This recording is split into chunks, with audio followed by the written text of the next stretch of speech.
চেন্নাই স্থিত INS বিট্ৰা যি naval শিপ আছে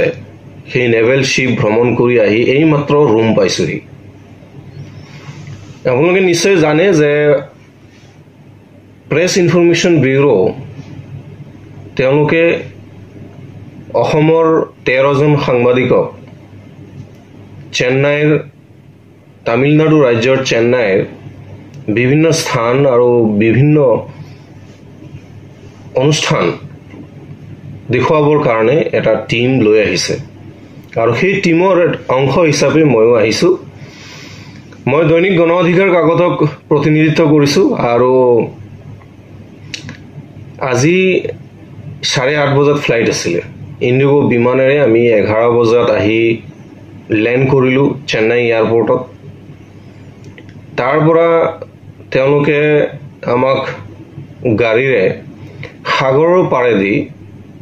লৈ গল নিউ উডল্যান্ড এৰ হোটেললৈ যিটো হোটেলত কেৱল আৰু কেৱল ভেজিটেবল অৰ্থাৎ নিৰামিষ খাদ্য পৰিবেশন কৰে আৰু নিৰামিষ খাদ্যত স্বাভাৱিকতে যিটো আমাৰ নিয়ম থাকে ডাইল থাকে টেঙা থাকে দৈ আছিল মিঠাই আছিল আপোনালোকে ফটোত চাব পাৰিব আৰু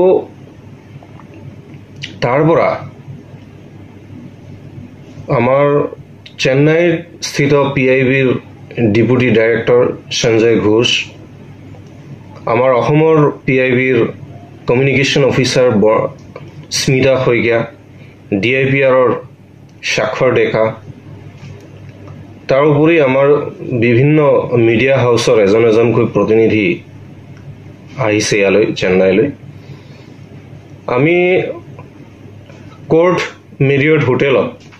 আছো বৰ্তমান ইয়াতে আমি অহা শনিবাৰলৈকে থাকিম শনিবাৰ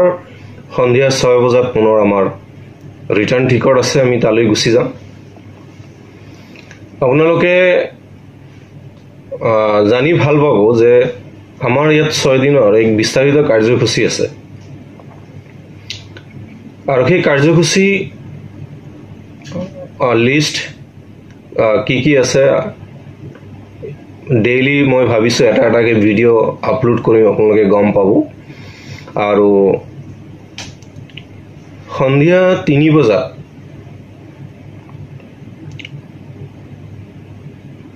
আমাক লৈ যোৱা হল নেভেল শিপ পৰিদৰ্শন কৰিবৰ কাৰণে নেভেল শিপ হল এটা বহুত পুৰণি যুদ্ধত ব্যৱহৃত এটি জাহাজ যি জাহাজ নাম হল INS বিট্ৰা আৰু তাৰ দুটা বস্তু আছে এটা আছে উপকূলৰক্ষী বাহিনীৰ জাহাজ আৰু আছে INS বিট্ৰা INS বিট্ৰাৰ বিভিন্ন জাহাজখনৰ ভিতৰৰ বিভিন্ন বিষয়বিলাক আমি পৰিদৰ্শন কৰিলো জানিলো INS বিট্ৰাৰ বিষয়ে কেপ্টেইন এজন আছিল তেওঁ ডিটেইলছ বৰ্ণনা আমাক দিলে তেওঁলোকে আমাক ভিডিঅ' কৰিবলৈ দিয়া নাছিল নিৰাপত্তাৰ খাতিৰত সুৰক্ষাৰ দিশটোৰ প্ৰতি লক্ষ্য ৰাখি ফটো এলাও কৰিছিল কিন্তু ফটো আমাৰ মোবাইলেৰে নহয় ফটো তেওঁলোকৰ সুবেদাৰ ৰেংকৰ এজন বিষয়ক দিছিল যিজনে ফটো তুলিছে আৰু আমাৰ PIBৰ পৰাও এজন আছিল যিজনে ফটো তুলিছে আপোনালোকে ভিডিঅ'ত ফটো চাব পাৰিব খুব ভাল লাগিছে চেন্নাইৰ পৰিৱেশ আচলতে বহুত গৰম বুলি কোৱা হৈছিল আসলতে হয়ও গৰম ৰদ বহুত তীক্ষ্ণ বহুত চোকা ৰদ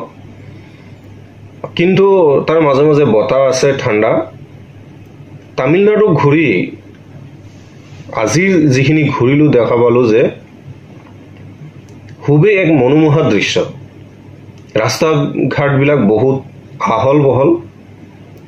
যানজট তেনেকুৱা নাই খুব কম যানজট অটোমেটিক সিগনেলিং বিলাক গোটেই অটোমেটিক সিগনেল আৰু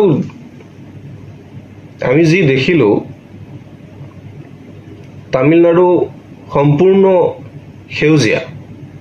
ইমান গছ-গছনি আছে ইমান ধুনীয়া লাগে ৰাস্তা ঘাট বিলাকত গোটেই ছাঁ পৰি থাকে ইমান ছাঁ পৰি থাকে ৰাস্তাৰ সাইডে সাইডে আশে-পাশে ইমান ধুনীয়া ধুনীয়া ফুল ফুলি আছে এক বেলেগ এক আনন্দ পোৱা যায় যে আমাৰ গুৱাহাটী ৰাস্তাৰ গছ পাবলৈ নাই গছ লগাবলগীয়া হৈ আছে কিন্তু চেন্নাইৰ যি দেখিলো দুইফালে দি আপুনি যিফালে যায় কেৱল গ্ৰীনাৰী আৰু গ্ৰীনাৰী এই দিশটো খুবেই ভাল লাগিছে যে তামিলনাডুৱে কেনেদৰে এই গ্ৰীনাৰী মেইনটেইন কৰিছে আৰু অসমত গুৱাহাটীৰ সেই গ্ৰীনাৰী কিয় মেইনটেইন কৰিব পৰা নাই সেইটো এটা বহুত ডাঙৰ প্ৰশ্ন আসলতে ৰাইজৰ লগতে এক চৰকাৰৰ সদিচ্ছা থাকিব লাগে ৰাইজে সহযোগ কৰিব লাগে চৰকাৰে এটা উদ্যোগ ল'ব লাগে যাৰ কাৰণে আজি তামিলনাডুত ইমান গছ-গছনি থকাৰ ফলত ৰদ চুকা হলেও ইয়াত যিটো আৰ্দ্ৰতা সেইটো বহুত কম ঘাম কম ওলায় যাৰ কাৰণে গৰম কম লাগে আৰু এটা সুন্দৰ পৰিৱেশ বিৰাজ কৰে আপুনি যিফালে যায় গছ পাব আৰু ছাঁ পাব যতে যাব গছ পাব ছাঁ পাব সাগৰ পাৰত যাওক আপুনি গছ পাব ছাঁ আছে তাৰ তলত বহি থাকিব পাৰিব আৰু অত্যন্ত সাফ চিকুণ খুব ধুনীয়া লাগে এই দিশটোৱে যে অতি সাফ চিকুণ তামিলনাডুত যে বাহিৰৰ পৰা মানুহ আহি পেলাই ইয়াত আৰু তামিলনাডু এটা সাংঘাতিক ব্যস্ততাপূৰ্ণ আৰু অতি গুৰুত্বপূৰ্ণ ঠাই কাৰণ ইয়াত অসমৰ পৰা চিকিৎসাৰ কাৰণে বহুত মানুহ আহে চিকিৎসা কৰিবৰ কাৰণে তেওঁলোকে এপলো চেন্নাইতে আছে মই যেতিয়া ফেসবুকত ষ্টেটাছ দিলো যে মই চেন্নাই গৈ আছো তেতিয়া আমাৰ জ্ঞান সম্ভাৰৰ মুস্তাক ভাই তেওঁ ফোন কৰিলে মোক মই মেৰিয়েটত থাকোতে ফোন কৰিলে কলে যে মই চেন্নাইতে আছো তেওঁ খুৰাৰ বেমাৰ গতিকে তেওঁক লগ কৰাৰ এটা ইচ্ছা আছে কিমান দূৰ সম্ভৱ নাজানো কিন্তু চেষ্টা এটা থাকিব যিয়ে নহওক কাইলৈ এতিয়া ৰাতি 7:30 বজাৰ পৰা 11 বজালৈকে আমাক ৰাতিৰ আহাৰৰ ব্যৱস্থা কৰিছে ইয়াতে হোটেলৰ তলৰ লবিতে আছে আমি তাতে খাব লাগিব তাৰ পিছত পুৱা 6:30 কাইলৈ আমাৰ ইয়াতে ব্ৰেকফাষ্ট হ'ব 7:30 আমি ওলাই যাম ইন্টিগ্ৰেটেড ICF বুলি যেটো হেৰি আছে ICF লৈ যাম তাৰ পৰা আমি কাইলৈ দুপৰীয়া তামিলনাডুৰ যিজন গভৰ্ণৰ তেখেতৰ লগত আমাৰ এটা বৈঠক হ'ব তাৰ পিছত আমি আকৌ অন্যান্য প্ৰগ্ৰাম আছে সন্ধিয়া সময়ত আকৌ ৰিটাৰ্ণ আহি দিনটোত কি হ'ল নহল আমি সেই বিষয়ে আপোনালোকৰ লগত জনাম আজিৰ মূল কথা এয়াই যে INS বিত্ৰাৰ ভিতৰলৈকে আমি গৈছিলো আমি চালো যুদ্ধৰ সময়ত তেওঁলোকে কেনে পৰিস্থিতিত কাম কৰে ৰাডাৰে কেনেদৰে কাম কৰে তেওঁলোকৰ জাহাজৰ ভিতৰতে কেনেদৰে অফিচাৰ্স বিলাকে মেচ কৰি থাকে তাতেই কেনেদৰে তেওঁলোকে আহাৰ খায় হিচাপ নিকাচ কেনেদৰে ৰাখে তেওঁলোকৰ জৰুৰীকালীন অৱস্থাত কেনেদৰে পানীত কাম কৰিবলগীয়া হয় জাহাজ যদি হঠাতে বেয়া হৈ যায় ইঞ্জিন যদি বেয়া হৈ যায় সেই ইঞ্জিন কেনেদৰে ঠিক কৰিবলগীয়া হয় সেই গোটেই দিশবিলাক আমাক দেখুৱাইছে শত্ৰুপক্ষৰ সন্মুখত তেওঁলোকে কেনেদৰে উপস্থিত বুদ্ধিৰে কাম কৰিব লাগে আৰু দূৰবীন আছে তাতে তেওঁলোকে তাৰে চাই থাকে বা সন্মুখত এজন মানুহ থাকে যিজনৰ কামেই হ'ল দিনটো কোন মানুহ আহিছে কোন মানুহ গৈছে তাৰ হিচাপ ৰখা ৰেকৰ্ড ৰখা তিনিজন কেপ্টেইন থাকে তিনিজনে এক্সিকিউটিভ অফিচাৰ কমান্ডাৰ তিনিজনৰ সমানে দায়িত্ব আছে তেওঁলোকে যুদ্ধকালীন পৰিস্থিতিত যুদ্ধকালীন তৎপৰতাৰে কেনেদৰে কাম কৰিব লাগে তাৰ সিদ্ধান্তবিলাক তেওঁলোকে লয় তিনিজনে আৰু 60 জন জৱান থাকে তেওঁলোকৰ লগত আৰু সেইটোৱে তেওঁলোকে একেবাৰে বাংলাদেশ বৰ্ডাৰ এফালে শ্ৰীলংকা আৰু গোৱা এই গোটেইখিনি তেওঁলোকে কভাৰ কৰে তেওঁলোকে গোটেই ঠাইত গৈ পেলাই উপকূল অঞ্চল সুৰক্ষাৰ দায়িত্ব বহন কৰে লগতে তেওঁলোকে মানৱীয় সংকটৰ সময়তো মানুহক উদ্ধাৰ কাৰ্যতো তেওঁলোকে সহযোগ কৰে বিদেশী ৰাষ্ট্ৰৰ লগত যিসকল বিদেশী ৰাষ্ট্ৰৰ যিবিলাক নৌ সেনা বাহিনী আছে